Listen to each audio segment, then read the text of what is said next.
Hey everyone, have you ever had one of those days where you look at your homework or your chores and you just can't? We all call that feeling lazy, right? But what if I told you that laziness isn't really a thing? Let's dive in and find out the secret trick your brain is playing on you. No, really. What if that feeling of not wanting to do anything has nothing to do with who you are as a person? What if it's just your brain's ancient programming getting a little confused? That's the huge question we're going to answer today. All right, so first up, we've got to bust this myth of laziness. We're going to see why that super strong feeling of wanting to just sit and do nothing isn't about willpower. It's something way deeper going on inside your brain. And let's be real, it feels awful, doesn't it? You know you have stuff to do, but your brain is just saying, nope, not today. It's so frustrating. But here's the thing, it happens to everyone. You are so not alone in feeling this way. So if it's not laziness, what in the world is going on? Well, it turns out your brain has this amazing little engine inside of it, a motivation engine, and it runs on one super famous chemical. And that chemical is dopamine. Now, you've probably heard it called the pleasure chemical, but that's not quite the whole story.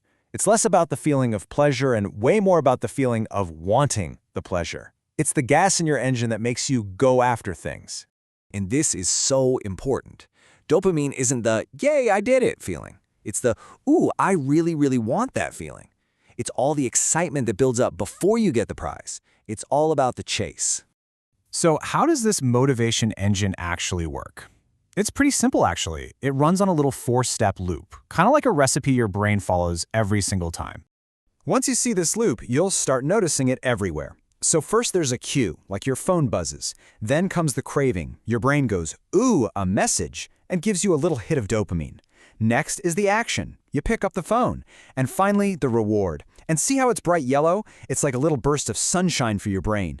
You see a funny video, and your brain says, yes, that was great. Let's totally do that again. Okay, so that loop sounds pretty harmless, right? Well, this is where the trouble starts. Our world today is basically a giant expert at hijacking that little loop. And that's the real reason we sometimes feel so lazy. Just look at this. On one side, you have the hard stuff, like studying for a test. The reward, that good grade, is way in the future. But on the other side, you have scrolling on your phone. Every new picture, every funny clip, bam, a tiny instant hit of dopamine. Again and again and again. And this chart shows it all. Look at that teeny tiny little bar for studying. Now look at that giant glowing yellow bar for scrolling. Your brain isn't trying to be bad, it's just looking at the options. Which one do you think looks more exciting? The small, faraway reward or the huge, shiny, right-now reward? It's a no-brainer for your brain. So please hear this. Your brain isn't broken, and you are not lazy. Your brain is just doing what it was designed to do. Find the easiest, fastest way to get a treat. It's just taking the shortcut. But here's the really cool part. Just knowing about this trick is the first step to beating it. When you realize you're not fighting yourself, you're just dealing with a simple brain loop, you get all the power back. You can change the game. Okay, so let's lock in the key ideas. First, laziness is just a hijacked dopamine loop. Second, dopamine is all about wanting things. Third, your brain loves shortcuts and will always go for the easiest, fastest reward. And most important of all, knowing this is your superpower. It means you can start to outsmart the trick.